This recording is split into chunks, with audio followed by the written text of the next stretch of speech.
ranked team. Like we come out of Can West, the 8th seed. You beat the first ranked team, and then you beat the hosts, and then you beat the defending champs. Like I don't think that it really gets much better than that. Hey, welcome back to the 186th episode of the Athletes Podcast. Today, you're joining me in Winnipeg, where we're at the World Police and Fire Games. I know, Winnipeg, not exactly where you'd expect me to be, but it's because a couple days ago, we took some advice from one of our listeners. Fiona Hatton specifically made a request to have more female athletes featured on the Athletes Podcast. So, what did we do? We listened, and we brought 4 national champions from the Mount Royal University women's hockey team to join the conversation today here on the 186th episode of the Athletes Podcast. And I can't thank you folks enough for tuning in and joining for this doozy of an episode.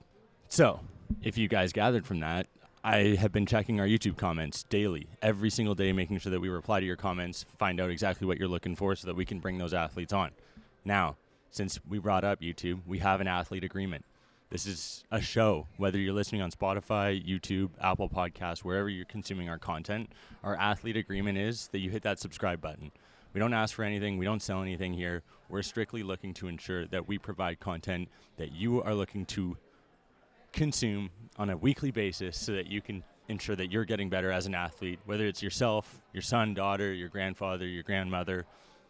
At the end of the day, we're all humans. We're all looking to perform better. We're all looking to feel better. And that's hopefully what the Athletes Podcast is going to help you and those around you do. So hit that subscribe button. It'd mean the world to me. As I mentioned it last week, I flew to Calgary directly to talk with these MRU Cougars. When I say that, it's the women's hockey team. I had the pleasure of featuring Aliya, Breanne Trotter, Tatum Amy, and Lyndsey Janes on the Athletes Podcast this week, and we had so much fun. It was an incredible conversation, just talking about what it was like going in as an 8 seed, learning about the ups and downs during their season along the way. These girls had a ton of fun. It was a blast for me to bring on, have the first time we've had 5 people on a show. It was a blast. Can't wait to do it again, catch up with these gals, continue to follow along their journey as they go for a repeat next year. I also have to give a big shout out to our sponsor, Rooted. Rooted keeps us healthy, hydrated, and provides us with the immunity support that our systems need to continue to perform on a daily basis. If you guys are trying to take multivitamins, take your supplements, you're probably having to take a ton of different bottles, packages, sups, scoops, whatever the case may be, give Rooted a try. Use the code AP20, get 20% off. It's a simple daily packet. You put in your water, juice, whatever you want to consume it with, and you feel great after. Helps your running, helps your performance in the gym. Can't beat it. That, creatine, those are my go-to supplements. I can't thank you folks enough again for tuning into the 186th episode of the Athletes Podcast. Let me know what you guys think down below in our YouTube comments. You know I read them. We're going to make sure we follow and produce the best podcast for athletes and humans out there. Thanks again for being a part of the ride. Let's get to it. Here we go.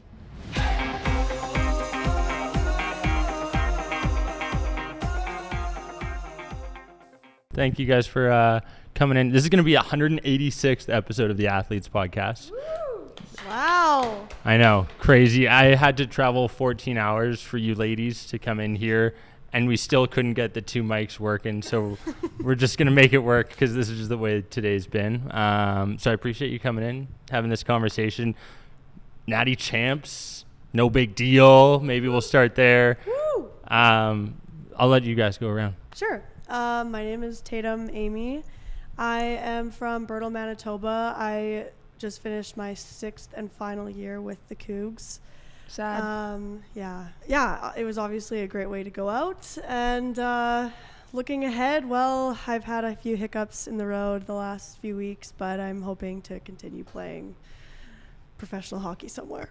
I'm Breanne Trotter. I'm from Okotoks, Alberta. I am going into my 6th year because I wanted to follow in Tatum's massive footsteps. And my future aspirations, I want to be a firefighter, and I also want to play pro hockey. Nice. Very cool. I'll go next. My name's Lyndsey Janes. I'm from Fort McMurray, Alberta, so way up north. I'm going into my 5th year with the Cougars. Also plan to take a 6th year, so I got 2 years left. I kind of don't fully know what the future holds for me. I guess we'll see. I am majoring in marketing, so hopefully something in that realm, hopefully in sports and entertainment is kind of my plan. But yeah. Cool. Hi, everyone. Last but not least. Yeah, and last but not least, I'm Aliya Joma. I'm going into my 3rd year with the Mount Royal Cougars. Just finished up my 2nd year. I'm from Edmonton, so go Oilers. Yeah. Been a tough couple decades for you, eh? Yeah, last few years have been better. Still no wins, though. Aren't you a Leafs fan? Are you a Leafs fan? No. Oh, did I think you were a Leafs fan? No, Lander's a Leafs fan. Yeah. Lack okay. of research. Yeah. Well, I've been doing a fair amount of that. That's a good segue. I'm actually, that's kind of my future aspirations, I guess. I'm in psychology, and then I just plan on being in school for as long as possible, really. Try to get into the research world, professorship, that sort of thing. Yeah. Did you listen to episode 180 something with Professor Adam Nichols, who's a sports psychologist? No, I didn't. I'll check it out. Some homework maybe when you're training with someone. Right. Obviously, you're going to go work your butt off if you got your buddy next to you. Or in this case, like, Lyndsey's running for a marathon over here. I'm like, you want to... Yeah, together.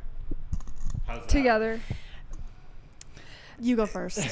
No, it's good. It's hard, but it's more mentally challenging, I find, than actually physically challenging. I mean, as the weeks go by and you build up your mileage, it obviously gets a little bit more taxing, but overall, for me personally, it's been a really good experience. I'm really enjoying it. I've kind of developed a love for running through it, and so yeah, I'm excited to see where the next few weeks take us, and then we're going to be in Edmonton on August 20th running 21.1 kilometers. So I'm very excited. I find it's a fun challenge on top of training for hockey, just something else to add and just check off every day. I really like that part of it too. How much are you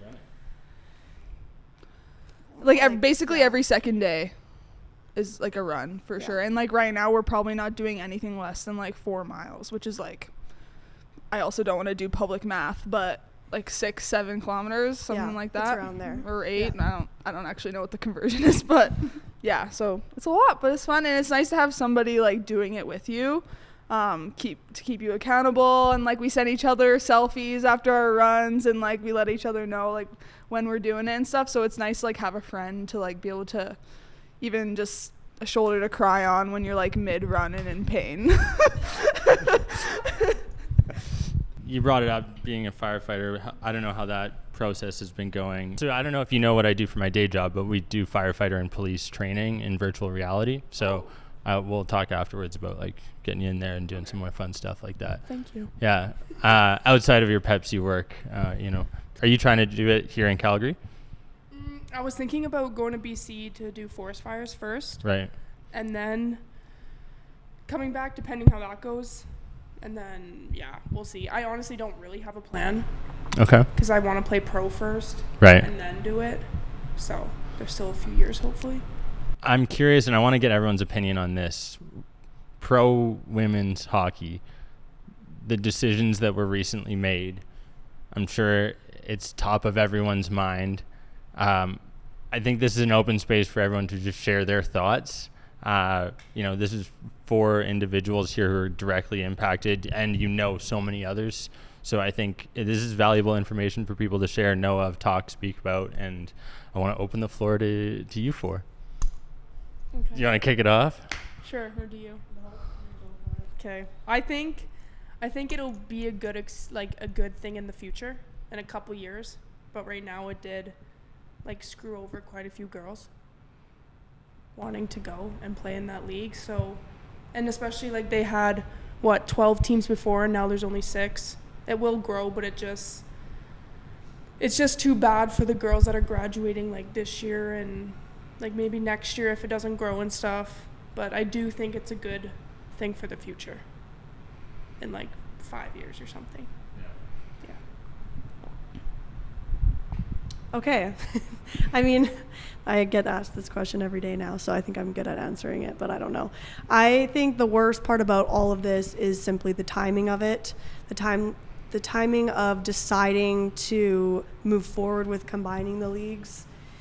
Just sort of throughout so many opportunities for many players. I think that it could have been done in a way that set up more opportunities for players if they would have known earlier to make decisions on whether they wanted to stay in North America or not, if they wanted to play hockey or not. A lot of players were dependent on the salaries that they were going to be given come September, and that's all scratched now. For the future, I have no idea if this is good or not. I think we'll find out very quickly, but I think the worst thing about it is just the timing. Yeah. And lack of info upon release. I think that might be the only thing that I'd put in there. That's exactly what I was going to add, because I completely agree. The timing is just the most unfortunate part. I completely agree with everything Tatum said, especially from my perspective, being somebody who still has a couple years left in the university space, working, not working, sorry, but being so closely related to Tatum and you and Lander as business partners, kind of seeing what you guys are all going through. It's impacting a lot more people than just the players. It's all the agents, all of the people who are closely related to these players. And I completely agree, just the lack of info and the lack of information being given to these players who have to find other options. That's where it's really hard, because players like Tatum, if they want to go to Europe, how are they gonna be able to decide if they want to do that if they don't know what's happening with this new league? So I just think they could have taken more time to figure out those logistics. But at the end of the day, I agree with Bree. I do think hopefully it'll be good in the long run. I do think personally that there was never truly going to be full backing from the NHL and funding and things like that that the women's game needs with the separation between the two. Mm-hmm. But I agree, just bad timing, and it's just a little bit unfortunate. So it just puts a bad taste in some people's mouths, I think. Yeah. And it makes it hard, especially when all these PHF teams have grown such strong fan bases and they've really built something really strong, and for all of that just to be wiped away in the span of a day was unfortunate, especially with everything being leaked before any announcements were even made. That was also kind of unfortunate, players finding out through Twitter and not through the actual league. So yeah, but oh well. Yeah, I mean, the only hope is that it hopefully can be rectified in the long term, and decisions that were made can be appropriately managed and dealt with. I don't know. It's an emotional, unfortunate thing. I don't really have anything to add. You guys pretty much said what I think too. I think it's incredibly disappointing, the timing of it, all the people that were affected, obviously, people around this table. So I don't want to beat a dead horse or anything. Yeah, hopefully it's good. Might not be. Could be. Just have to wait and see. It's just, it's crazy to me that there's such tremendous players now in North America that have finished a collegiate career, put so many hours and years towards, playing pro hockey. You think, okay, I'm going somewhere, and now you're not. You have some of the best female athletes in the sport of hockey that will probably just not play professionally. It's crazy. And that's not really, I don't think that's really a thing for a lot of other sports. So I just think it's crazy to have one league in North America that hasn't even really started yet. Nobody really knows what's happening. Yeah. It definitely seems like a regression when you are diminishing the amount of players that are competing at that level. Yeah. And that's what's happening. The fact of the matter. And I don't know. I hope that the long-term vision and the people making those decisions have thought through this. I hope it's not a PGA Saudi kind of situation where it's just people are being forced with their hands. It is just difficult because there wasn't that transparency like you mentioned, and hopefully things get rectified. Let's bring it to a brighter note. Let's talk about what it felt like winning a national championship for MRU, repping the Cougars. I picked on you earlier. Yeah. I'm going to let you maybe shine light first on what that felt like. Yeah, it was pretty cool. I can't talk about it without smiling, almost smiling, laughing, just because it was so fun. Yeah, I mean, Oh, the whole, like, just you beat the first ranked team. Like, we come out of Can West, the 8th seed. You beat the first ranked team, and then you beat the hosts, and then you beat the defending champs. Like, I don't think that it really gets much better than that. Like, they put us in a shoebox dressing room. I think Scott had last pick for practice times. Like, I tell this story. I've told it on a different show, but my older brother was there, and he doesn't really come watch. He's back in Edmonton. He has a full-time job, and we were playing U of T. I think we were down 2-1 maybe going into the third period, and he goes to the bathroom, and there are these like few young guys in the bathroom talking, I think from Ontario or from U of T, like, oh, this poor Mount Royal team like comes all the way from Calgary and they're just going to be out in one game. Like, that really sucks. And yeah, so I remember like telling some of the girls that, and then we win the whole thing. Like, it's kind of funny. That's what happens when you're an 8 seed. People doubt you. It's crazy. And I think just coming from the West too, like, people don't realize, they think all the hockey really situates in Ontario, and some of the Atlantic teams over there in the universities are just bigger. Like, everybody knows St. FX and UNB and those sorts of things. Like, there's people over here that didn't even know Mount Royal was in Calgary. Where is Calgary? Like, certain things like that. So it was awesome. Yeah. You want to talk about scoring with 1.8 seconds left? 1.8. Yeah, I don't even. Okay, I'll just like walk you through it. So, if I have to, I've done it a few times, but. Okay, so Athena had the puck on the boards, and I was just getting mad because she was trying to dipsy doodle her way out of some traffic. And I'm like, Athena, there's 2 seconds left. And then she loses it, so it just pops right to me, and then I just close my eyes and just like shoot. And somehow it went top corner. No idea. Like, you know what? Sorry, I'm gonna butt in, but it was funny because I was standing in front of the net when we lost to UBC in Game 3.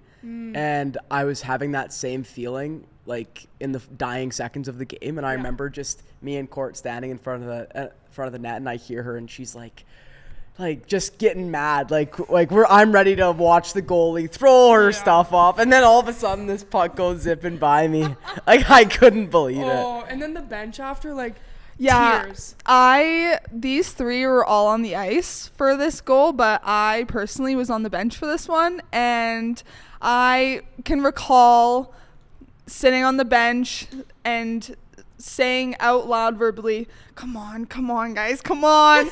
And I'm not gonna lie, like, I was really like shoot.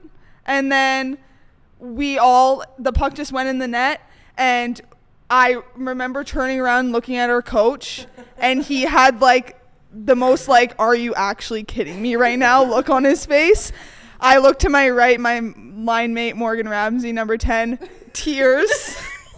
Tears all over her face. Like, we're all crying, freaking out. I remember like they do the flyby, and then Bree comes onto the bench, and like I think the entire team, we were in like a big group hug. And then the walk to the dressing room, I remember screaming, I'm allowed to swear. I remember screaming, like, we're not fucking done yet, boys! Like, literally, because they're also walking to the dressing room at the end of the hallway, and it was, like, yeah, the most insane experience ever. I think we were all sitting in the dressing room, like, did that actually just happen? We were all in just shocked. Yeah. But, yeah, and then I remember when the line that was out was all on the bench, Scott's like, because we were all so happy, and then he's like, oh, well, there's still, like, 1.8 seconds left. Like, yeah, like line up. Yeah. And then in the dressing room. Oh, it was so. It was like a party, like we already had won. Honestly, like, there was no doubt. It was like, well, now we have to win. Right? Exactly. I remember walking to the dressing room after you scored and just thinking, like, yeah, we won. Mm-hmm. I didn't have any doubt in my mind after that. I think if roles were reversed, my confidence would be so shot if I'm Concordia. So I feel like everyone was on such a high, and I just knew we were going to do it. The best shot from that was when the camera, like, of the actual stream pans to their bench, because the crowd's counting down, like, so the camera's panning there to watch them all leap the bench, right? And it catches them in the moment where they're all just like sunken in defeat. Like, that's my favorite. See the fans, yeah, oh no, like jaws on the floor. Yeah. It was crazy. What was the dressing room like? You said you had that confidence already, but you still do have to go out and play that overtime. People can almost get ahead of themselves. Sounds like you guys could have, maybe potentially, like, was there anything that coach said? Any of the gals come in and like calm you down? What were the goalies doing? You leave the goalies alone? Oh, yeah, we just let Rosser do her thing, Rosser, yeah. Honestly, she's a dual sport athlete, too, a little baseball. Yeah, I've played with Caitlin Ross since grade 10, like first year mid-gen high school. And, like, I can personally say I'm very lucky to have had her as a goalie for the past, like, 7 years, I think it's been. Yeah, she phenomenal. She definitely kept us in moments where we needed her to. And so we just let her... She honestly, that girl doesn't even break a sweat. Like she's good. So yeah, no doubt ever. So attendees were covered.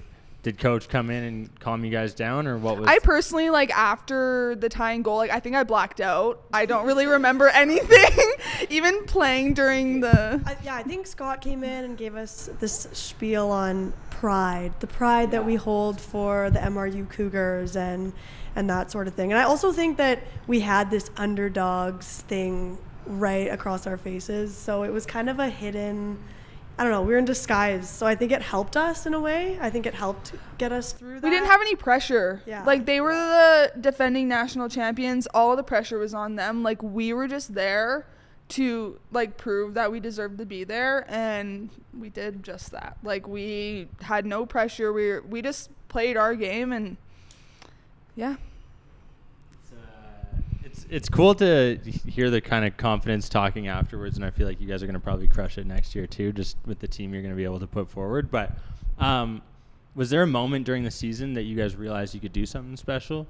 Was this just building momentum over the year? Were there any pivotal?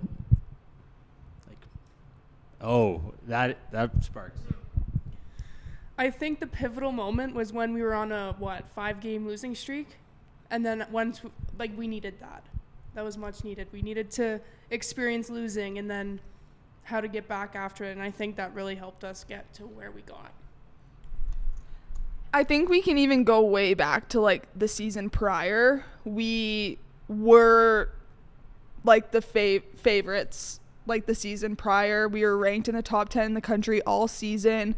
We had a phenomenal season, like, broke some records. Like, it was amazing. And we lost, like, we had a bye weekend, then lost in the semifinals. And we had a pretty big group of those girls return, and we all knew what that felt like because our goal was to win a national championship that year. And so to know, like, what that felt like to lose and not get to move forward and reach our goal, I think, like, that, especially for me personally at least, like, that was in the back of my mind, like, that whole season, knowing that we didn't get there and, like, that we were fully capable this year, and kind of just remembering that feeling, I think also, like, helped, like, drive and get through that, like, losing streak period and know what it's like to lose and go through that adversity. I think definitely what helped us get there too. I think one thing that helped us at nationals was, I know that wasn't the question, but I'm just going to say it, was that we had to play 3 games every playoff series. Yeah, I was going to touch on that too. Yeah, okay, go. No, you go for it. No, I just think that's also important. I insist, Joma, you go ahead.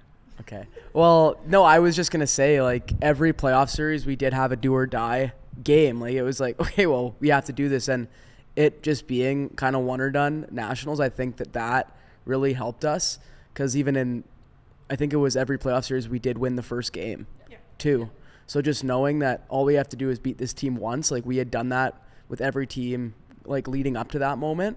So I'm curious, we always like to bring up, like, inspirations or people who have kind of maybe provided you with a glimmer into what you could be one day, whether it's professional athletes or other individuals you aspire to become or look like, or even emulate your game after.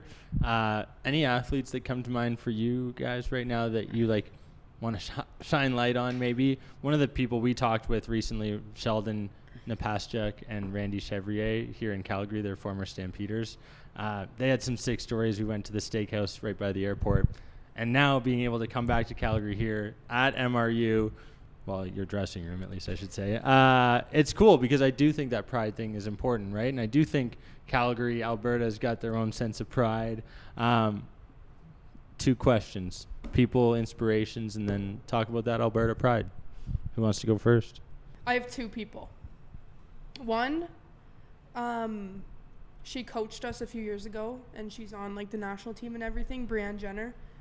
I think she's a phenomenal player, and I just want to be her, but that'll never happen. And then another person is our assistant coach, Ken. He was like, he totally changed the season for me and like gave me confidence and stuff. And yeah, what a guy. That's all I can say.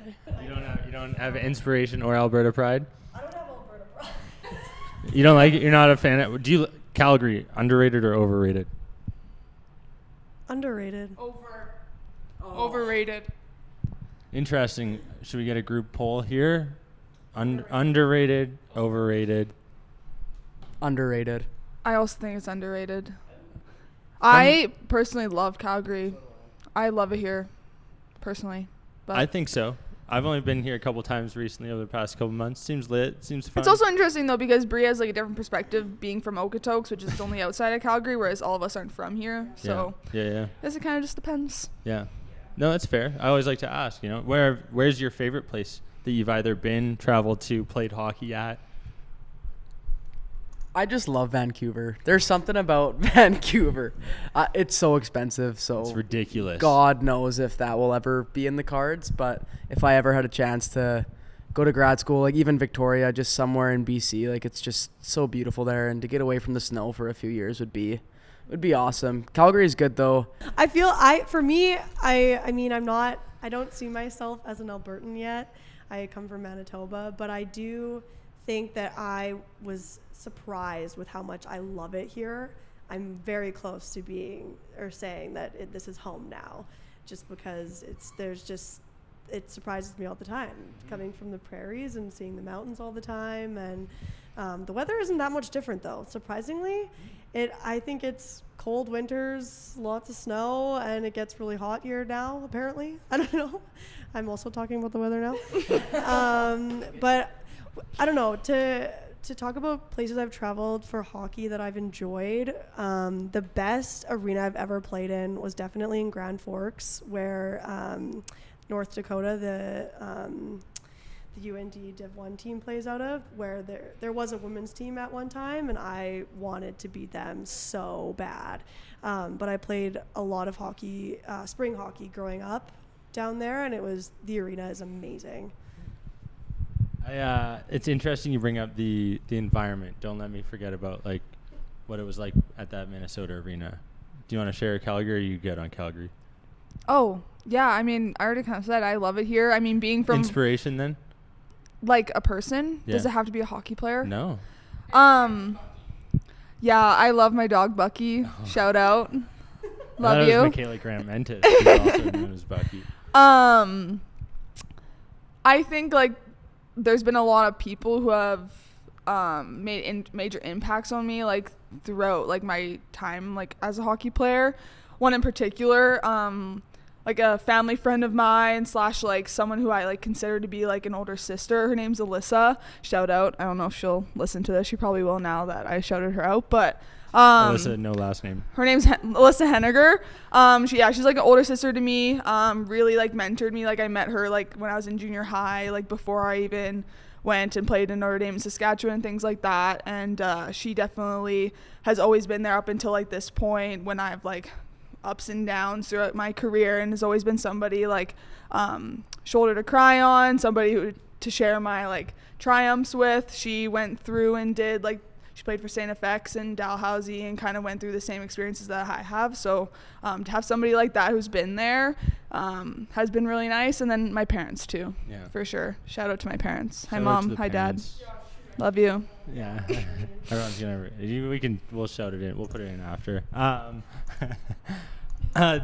So I wanted to talk about what the environment was like when you guys traveled out east to compete at nationals, because 3-4 years ago when I was in school, we did a case competition for U Sports around their national championships and how to get the excitement around it increased. That is, we won the competition. No big deal. Congratulations. Thank you, Rob Cheevers, Kat Mogus, and Christina Chin. But Was the environment crazy? Was it exciting? Was there tons of fans in the stands? Yes, I feel it helped that, with U Montreal, the rink was literally attached to some of the school, I'm pretty sure, right? Yeah. But also Montreal and Concordia, both in and around the same area, they had so many students there. Students plus alcohol equals a lot of yelling. Plus, all of our parents and friends came. We had a lot of our own fans there, so I think that also helped. But the Montreal and Concordia games, the Concordia game was the final, so obviously there's a lot of fans already, but the Montreal game even too was loud. Yeah, no, I just wanted to say too, like we had so many people come out from kind of the Mount Royal community, which was so awesome. Like I had both my parents came. I was fortunate enough, like my older brother came as well. I think everyone around the table. Did you have both parents? Yeah, I did. Yeah, like I think everyone around the table had both parents come out, siblings. Yeah. Yeah. No siblings. Anyway, now I'm talking for everyone else. But yeah. Put your hand up. No, I was just going to add, though, with the school being attached to the rink, there was actually psychology classes going on next to our dressing room. And there was a lecture hall that we met in, I think, for the semifinal game. And then we met in it for the final game. And I remember everybody being like, sit in your same seats. Yeah, everybody was eating the same snacks. Like, that was a pretty funny add-on. I even remember in that little classroom because I run our team's Instagram, taking the exact same like pre-game talk photo, like before each game, just for superstitious reasons. But I think when we played Montreal specifically, we maybe in numbers had less fans, but our fans were just as loud. Like our families and friends who came to watch us were absolutely incredible. The entire time, my dad was waving that ginormous flag the entire time, and they really helped in those like hard moments with 1.8 seconds left, like they were there and they believed in us the whole time, which definitely helped. Yeah, well, and I think that's something I wanted to highlight was just like the camaraderie that comes from live sporting events. And it's actually been linked. There's some study, my mom sent it to me and I'm thinking about it now, but I can't enact the exact numbers, but it was something along the lines of like, if you're suffering from mental illness or depression or feeling lonely, going to those live events, despite it being a maybe intimidating thing to do, can be like the most amazing thing because you're connecting with people, you're all cheering for one team or rooting for a similar goal, hopefully. But it's like, so that was just a fun little excerpt there that I thought was interesting. And like, I'm glad to hear that the experience was good because it's our national championship, right? And it should be something that you guys come away from and are like enamored at how many people were in attendance, and that's really cool. I'm glad you guys had a good experience. I do have to ask, you brought up Vancouver. We were chatting in our group chat before this podcast around Milan Lucic. Lyndsey's a big fan of Luch. Do we want to like?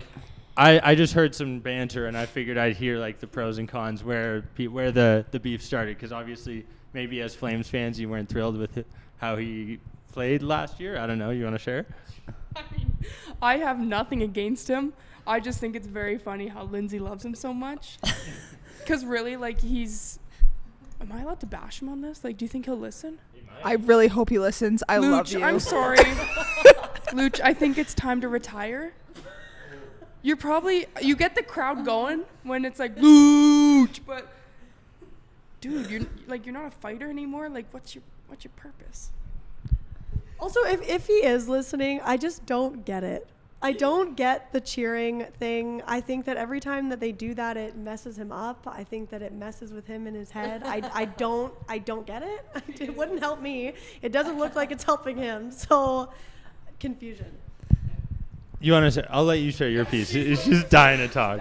Okay, in full transparency, I became a true Flames fan. Like once I kind of moved here. and started, because growing up was never really a big NHL watcher. Lander had an impact on that. Yes, 1000%. Like, he's always got hockey on, specifically the Leafs, and so in turn went to a lot of Flames games. And you're like, every time that guy touched the puck, the entire crowd went wild. And then I was like, okay, maybe this is something I'll look for. I'm all about the cheering and getting into those little things, so I was all about it. And my love for him, I'm not gonna lie, full transparency, kind of started out as a bit of a joke. I was like, like, got the little bit of the hunchback, not the best skater. I can relate to him on that. I'm also not a great skater, so I just feel like I can connect with him on that level. But just like, yeah, his impact on the crowd, I just was rolling with it and like kind of started saying it as a joke, and then it just stopped being a joke anymore. And now I just think he's great. I have his Flames jersey. I'm really sad that he's left us. Yeah. He's gone back to Boston. I know. So I guess I'm a Boston Bruins fan now. Might have to get his jersey there. I don't know. We'll see. But I will still proudly rep number 17 at Flames games forever. Lucic forever. That's some legit Lucic love. And I'm going to give him some praise right now because I feel like Trots over there, I gave him a little bit of a trip. Like, yeah, man, you just signed, what is it, like, playing for Boston this year. I don't know, nothing crazy on the salary, but guy's got almost 1,200 games played, 1,173, 233 goals, 351 assists. Guy's almost 1,300 PIMs, 1,299. And guy scored 30 goals in 2011. He's got a cup. I mean, guys. That's 2011.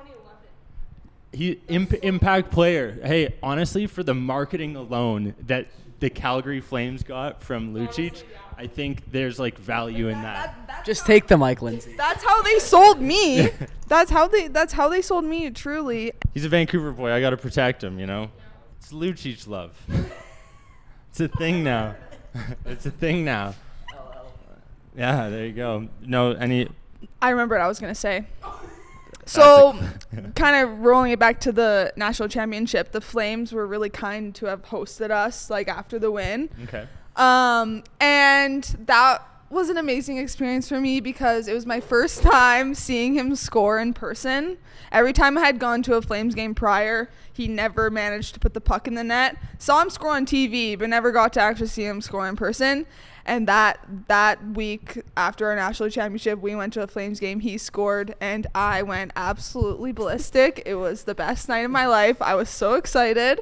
And yeah, so now that he's gone, I can say I've seen him score in person. That's all I can really ask for from him. Good luck in Boston. It's the equivalent to watching LeBron James play basketball or Serena Williams. Who was the Crocs fan? That would be me. Are you in sport mode? Oh no, you're not in sport. You're both rocking Crocs? I usually don't go in sport mode unless I'm like running or going up a hill. True. This is like I don't want to turn it into a Crocs ad, but that's cool. Like, that's pretty legit. Or else you look dusty.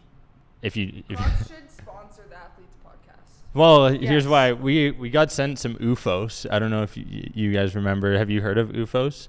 They make like the super soft, basically sandals almost. They're cushiony. Bauer has a collab with them. Yeah, really thick. Yeah. Yeah, they're really thick. Yeah. They're nice. So I've been wearing those, but I didn't know if you guys wore like Kane or any of the other like footwear brands that are out there that you guys are trying out. Anything? Just Crocs. Just Crocs. Crocs sponsor the MRU Cougars. Yes. Shout out. We'll please. take navy with some gibbets. There you go. Do you guys cold plunge? Yeah. Oh.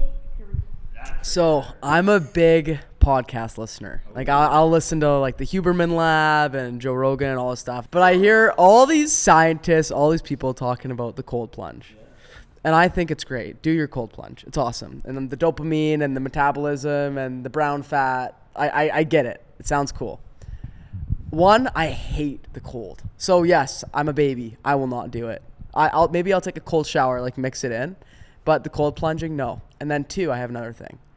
So it has all these health benefits, right? Mm-hmm. But if I cold plunge and then eat a chocolate bar after, doesn't it just like cancel out? Like I feel like these people are cold plunging because they don't like, it's just another add-on. It's like when you're cold drinking, or when you have a cold drinking tea. Like you're sick. Like it might make you feel a little bit better, but you know, like, I don't know if I've heard that analogy on those podcasts. okay, that analogy is not good, but I just think that this cold plunge thing, like, are you taking your vitamins too? Like, are you working out? Are you eating healthy? And this is like a healthy lifestyle thing, or are you just cold plunge? Yeah. Do you know what I mean? Yeah, that's fair. It's not a Band-Aid that's going to fix everything, and you need to make sure your big rocks, like your sleep, your nutrition, your hydration are all covered. I think that's a really good take, Jones. I do. Yeah. I personally, me and Bree are both ice, like, I wouldn't say cold plunging like to the shoulders, but after games, especially on the road, big ice bath people. And I only really do an ice bath like for the recovery purposes. So like after a Friday night game, if we play the next day, I'll ice bath, or if I'm super sore, I'll ice bath. And I do personally like definitely see the results in recovery wise in terms of like my muscles and stuff. But I've never personally have actually done like the plunge up to the neck, and I don't know if I'll ever get to that point. I'm a big like lower body ice bath person, but yeah, I'm an ice bath fan. I'm glad. And just to be clear, I'm in favor. It's okay if you're a cold plunge dude. I'm not. It's okay. That's the thing. I'm not a cold plunge dude. Like, I'm not on Insta every morning at 5 a.m. doing it. There are people out there. Hey, good for them, honestly. And maybe if one of them were to listen to me, they'd just be like, well, you're just making excuses. You know, they're like David Goggins. Like, just do it, you know? But yeah, no, I'll never do it. It sounds terrible, and I don't want to. I will say. And that's fair. Your feelings are valid, okay? They're valid. It's not comfortable thing to do, but I think there's also value in doing things that are uncomfortable and exposing yourself to things that are difficult on a daily basis, maybe in the grand scheme of things not that hard, so that afterwards you're like, damn, I feel pretty good after this. Not even just like from the physical side, the mental stimulus alone. Have you guys ever done like the full up to the neck? Just in the ocean. I have a question for you.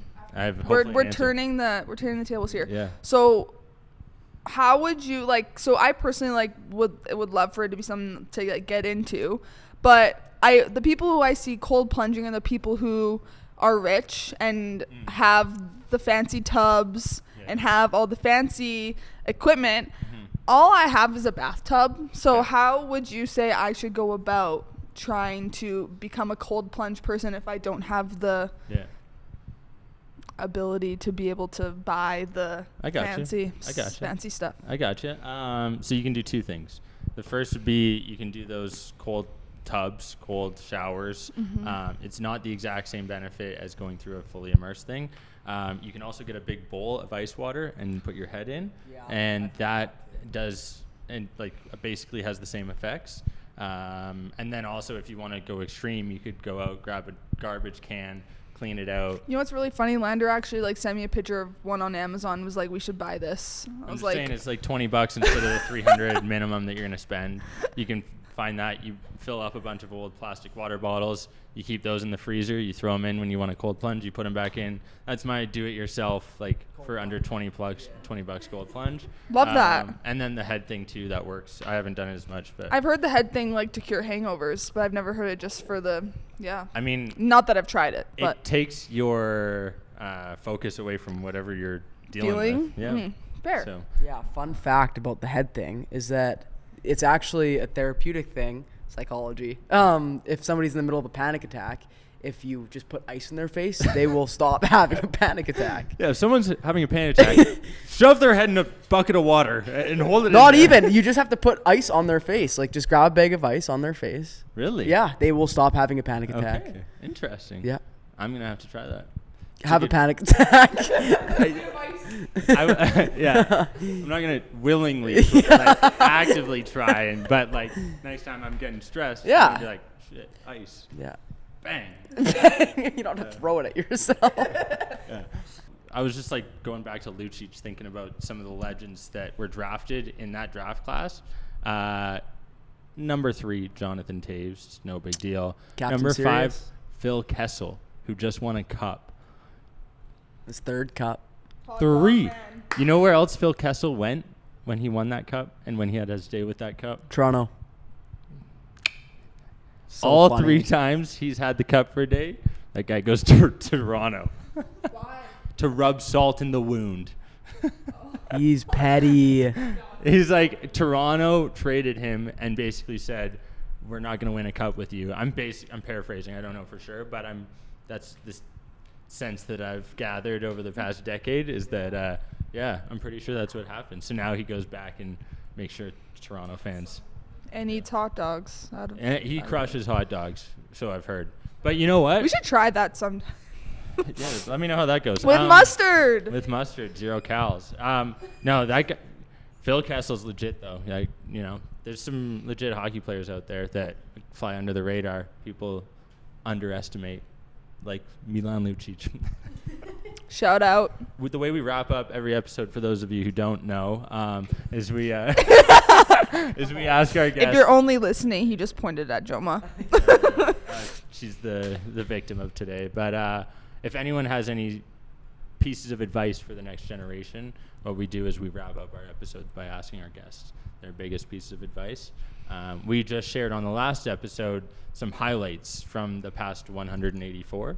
So this will be a nice way to get 4 more in right away. If you guys have specific notes that you'd like to share. Yeah. Sounds cliche, but I think just work really, really hard because someone's going to notice. Might take a little while, but just keep going.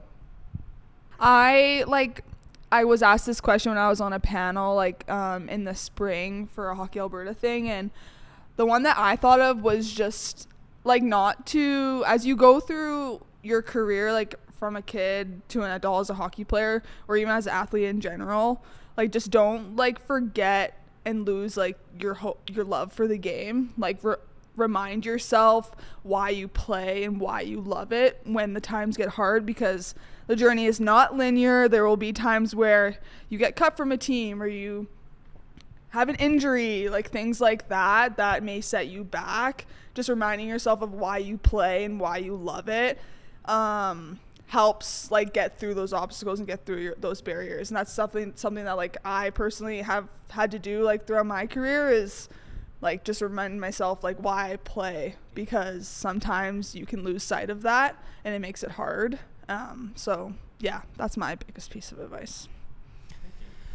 I was just gonna say, especially with the university experience, life is short. Your time here goes by so fast, so enjoy it. Yes, you have school and hockey, but enjoy the friendships that you make and everything. It's a fun experience. So Yeah, I don't know if this is necessarily athlete focused, but I think recently I've just been, listening to a lot of different people kind of talk about their stories and their experiences just in life. And I think just really recognize that everybody is kind of going through their own things outside of sport, outside of school. Everybody has their own baggage and their own things going on in their minds. You just really never know. So just really just being kind and empathetic. And sometimes it's hard. You just get wrapped up in your own shit and you forget to, not freak out at the person for not passing you the puck the right way, or you don't want to go to that weight room and you're carrying around negative energy. But just being kind and just having empathy and understanding, I think, is something I'm trying to work on actively. So yeah. Ditto. Sorry for picking on you. That's okay. I apologize. I'm going through it. Yeah. It makes 2 of us. We have leaders at this table, that we're wearing C's and A's, and based on the answers you've given today, I already know that you cover and check the box as well. But I think that's something else that the Tampa Bay Lightning deliberately for 3 straight years sourced out having captains or people who had previous captains experience on their team, and I think it attributed to why they won 2 straight cups. I can't even remember. It's 2, right? It was 2. Anyway, they were pretty damn good for a consistent amount of time, and I think they had something 15 or 17 separate players who all at one point or another in their career had worn C's and A's, and I think that's something that's important for athletes to recognize, strive for, aim to kind of not only impact yourself but those around you. Anything that comes to mind when I bring that up?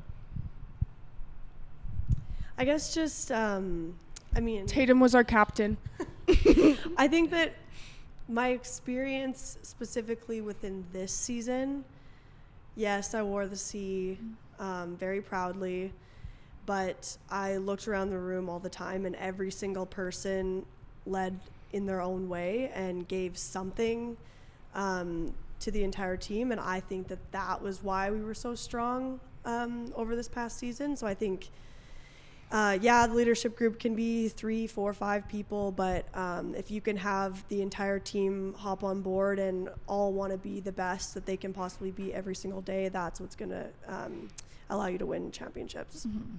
And I think like buying into the kind of leader you are, kind of hopping off what Tatum said, like each person is different, each person leads in their own way. Not everybody's gonna be the loud hype man like me and Bree are. Some people are more quiet leaders who lead by example. Like there's all different kinds of leaders, and so I think recognizing what kind of leader you are and just honing in on that is what's going to like make you a great leader. And it's also those kinds of skills you can use throughout your entire life. Like, I mean, being a leader just isn't just wearing a letter on your jersey. Like, it's so much more than that. And I think so, yeah, that's something that I've really learned is like, don't try and be anybody that you're not. Like, you're not going to be the person to your right or to your left, just making sure that you know who you are and you know what you're good at. And so just be that. Yeah. Love that. This has been a lot of fun. I really appreciate you gals coming out, chatting with me this evening, keeping you way past my bedtime at least. But it's been fun, and I learned a lot, and I think hopefully this is going to inspire a ton of young women who are playing the sport of hockey, not only in Alberta, across Canada, and all over the world, honestly, because who knows where people will be soon enough. And I just wanted to thank each and every one of you. That was good. Thank you guys. Appreciate your time. Thank you so much. That was fun. Man, what an incredible story behind this national championship. I can't get over just some of the stories that they're shared. I feel like I picked on Aliya a bit during this conversation, so sorry, Aliya. Jones, as they like to refer to her as. Just a big shout out goes out to Tatum, Breanne, Lyndsey, Aliya for coming on the show, Lander Cook for setting up the conversation. If you guys want to learn more about Cook Stark Management and what we're doing there, please head on over to our website. That LDC Talent, our team continues to push forward professional women's sports. And I think it's something that if you haven't seen, learned, done your research yet, it's on the rise. We can't wait to be a part of it. We appreciate you being along for the journey. I hope you have a great rest of your day. Thanks again to our sponsor, Rooted, and our amazing producer and editor, Phoenix Whalen. She's the best. Hope you guys have a great rest of your day. We'll talk soon. Bye for now. See you next week.